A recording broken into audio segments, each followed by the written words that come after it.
my lovely people, how you guys doing? I hope you guys are doing well. Welcome to Queen V's community. Welcome to our channel. In today's video, guys, I want to talk to you about social work registration in relation to Social Work England, in relation to the C.P.D and the peer reflection. If you are interested, let's jump into the video. So, how do you qualify as a social worker here in UK? To be able to register with Social Work England, you need to be able to have your degree in social work, your master's in social work, or other qualification which is equivalent to a degree. You cannot call yourself a qualified social worker in UK without being registered as a social worker with Social Work England. You cannot even look for a job. No local authority, no voluntary organization will take you on if you have not registered with Social Work England. If you don't have a registration number from Social Work England, then you cannot even qualify to apply for social work job here in UK. So first of all, you need to understand what the C.P.D stands for. Because when you are renewing your registration number, you need to evidence the C.P.D. So C.P.D is continuous professional development. In social work, you need to continue to develop your profession, your knowledge in social work. You need to attend training, you need to do research, you need to have peer mentoring, support, group supervision, personal supervision, one-on-one supervision with your manager. All these things that you do when you come into the profession will uplift you, will enhance your knowledge in social work. So at the moment, to be able to renew your registration, you need to evidence the one C.P.D and one reflection. C.P.D stands for continuous professional development. In social work, you are never going to stop learning. You are never going to stop researching. You are never going to stop reading. So every year you need to evidence at least one C.P.D. Something that you have done, that you have learned from it. Something that you have done, that you have developed from it. Something that you have done that has enhanced your knowledge in social work. That is what C.P.D stands for in social work, in terms of social work registration with Social Work England. The expectation is for you to also evidence peer reflections. Peer reflections is so important in social work.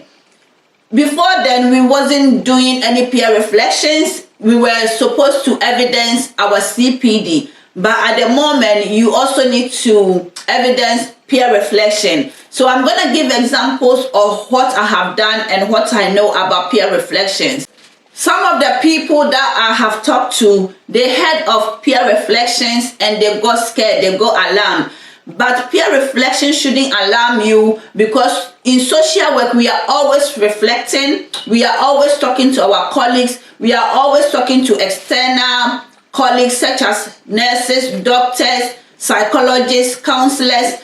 And you can use that as well for your peer reflection. If you have presented a case to the CAMS team or to the adult mental health team and you have learned something out of it, talking to the psychiatric doctor, talking to the psychiatric nurse, talking to the psychologist, and you have learned something out of the discussion you had, you can use it as peer reflection as well. Peer reflection as well can be when you have supervision with your line manager and you bring a topic to discuss during supervision and you have learned something out of it, you have reflected something out of it, something have come out that is going to develop your career, your knowledge in social work. You have learned something different, you have reflected something different. You can use that as well. When you are renewing your registration number, you can use that as peer reflection. Talking to your seniors, any mentoring, coaching, advice that you have received in the team, talking, but it has to be relating to social work topics, theories, or a case that you are dealing with.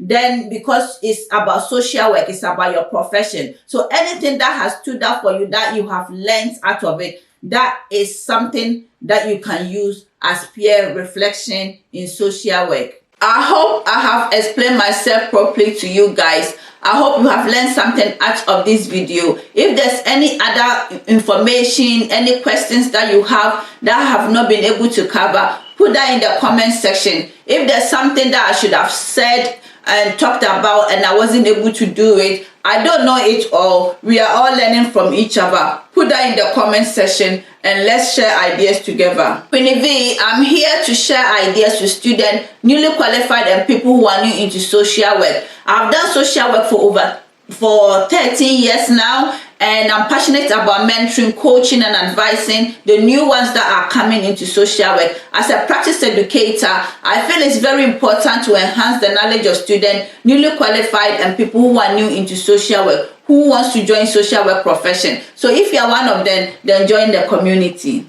I want to end by saying your dreams and aspirations can come true. You never know. Whatever you are aspiring to do can come true, but it is not going to be given to you on a gold plate. There are challenges, there are difficulties along the way, but you need to be smart about your aspirations, smart about what you want to achieve, and also work hard towards and stay focused. And definitely one day you'll be able to achieve whatever you are looking for, whatever you are aspiring to become in the future. So take care of yourself, and I wish you very well in your career, in your social work job, whatever you are doing, you are watching me. I wish you all the best. Stay blessed and stay tuned with Queenie V Community.